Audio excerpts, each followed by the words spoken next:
Hey everyone, it's Gilsdorf.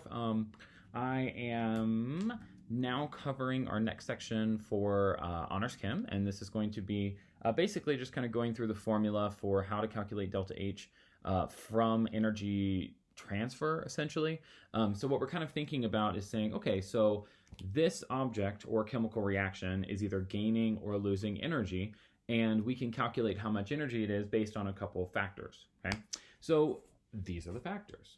So I'll put it right here. If you want to pause and write them down, you are welcome to. If you want to just do it as we go along, that's fine too, okay? So it says here that energy gained or lost by a system depends on, and then I didn't list it on here, but up here at the top, when we say energy, we are referring to delta H. So the overall change in enthalpy or change in energy of the system. So energy gained or lost by a system depends on a couple things. Number one, how big the object is. Okay, so let's think about that.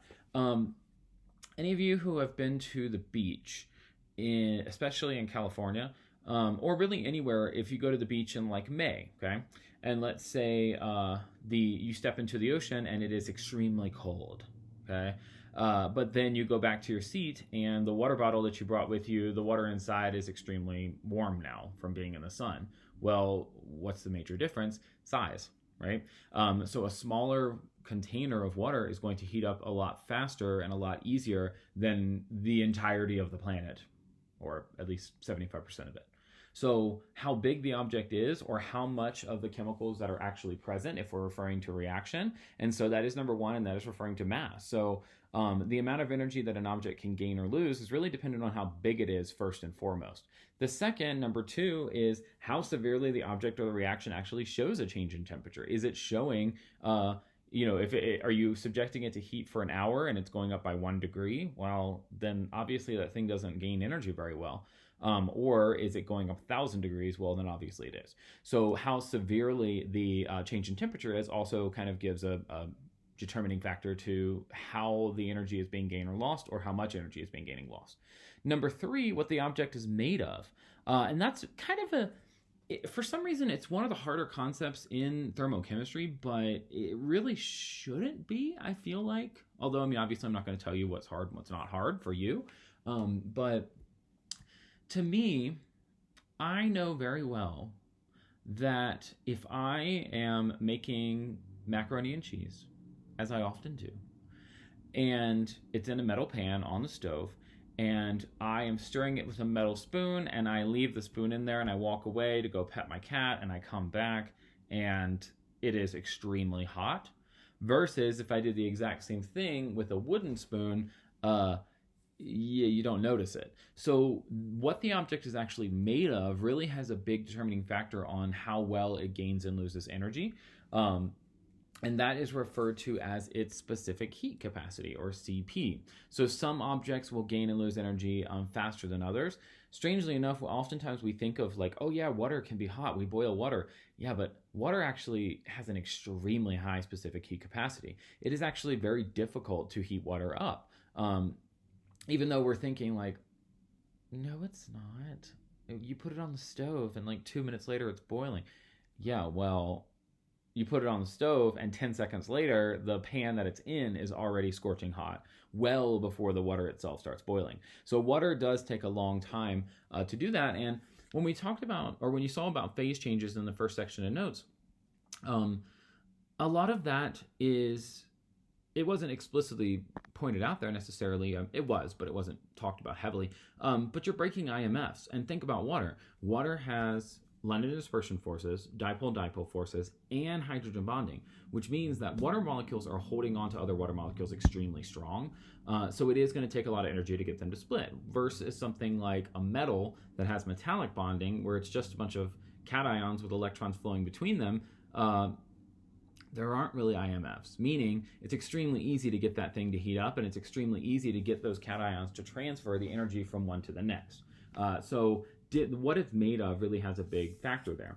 I put here at the bottom, we will do more with reactions next week, because this equation does work for chemical reactions if you're given the right information. But if you're just trying to calculate the delta H of a reaction just given the equation, you can't use this. So we'll talk next week about kind of how that works. I did work with the AP and IB teachers to make sure that while we are having to cut things out, obviously, you guys know darn well that we've had, 2 assignments this week, and in our normal class, that would be, the first 30 minutes.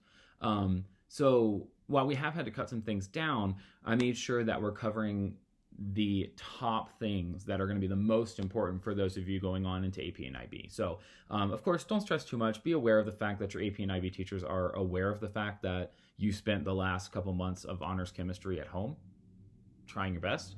And so they know that you're kind of getting the basics, so they'll fill in the gaps. So don't stress out. Anyways, getting back to what we were saying. So here's the equation. You already saw it on the top of the, I don't know why I wrote it so small when I had this whole board, whatever. You already saw it on top of the variable notes from last time. So delta H equals M delta TCP. Sometimes this equation is also written instead of delta H, it is referred to as Q. They are slightly different, but they are calculated the same. And since a lot of this unit for us refers to delta H, and when we get into reactions, it's all delta H, I go ahead and just write this as delta H equals M delta TCP. Some people call it slightly different. They move the variables around. Some people like to call it Q equals MCAT, and so they just flip the delta T and the CP, which to me would be MCAT, but whatever.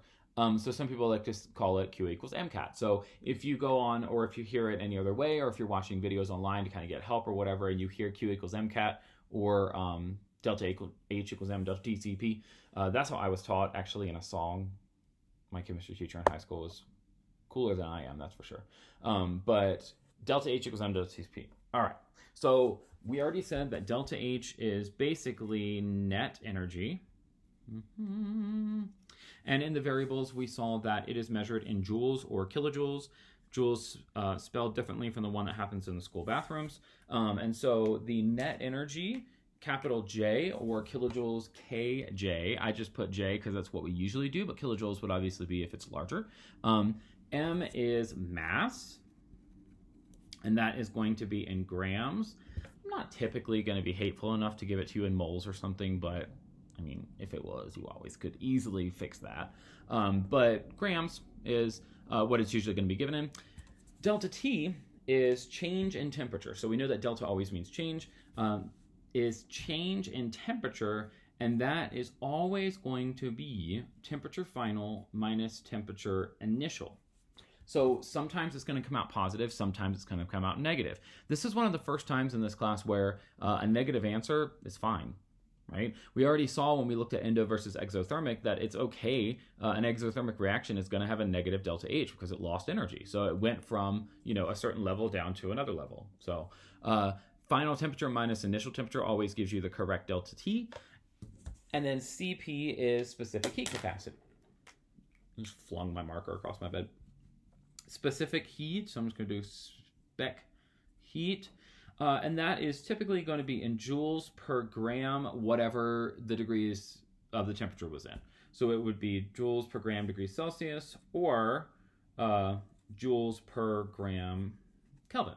Because as explained, it is referring to the amount of energy it takes to change the temperature of that object. So the object, what it's made of, changes how well it can absorb energy. So so joules per gram degrees Celsius. So it's essentially how much energy is required to raise each gram of that object by a degree. And so water would have a very high value for this because it takes more energy per gram.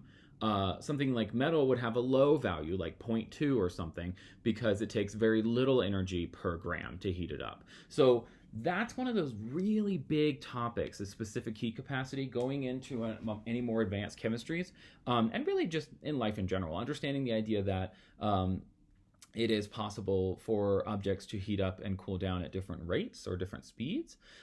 So I am not going to go extensively into working out a bunch of these problems. I will go ahead and work out one of them, or just kind of a random one, or just kind of plug things. I mean, what I think I'll do is I'm not really going to post how to work them out right now, because it is just an equation. You plug things in and solve for what's missing. So it's just like any other equation we've done. It's even easier than the gas laws because you don't have to think about if a variable's not there, do you omit it, etc. So I am going to go ahead and end our video here.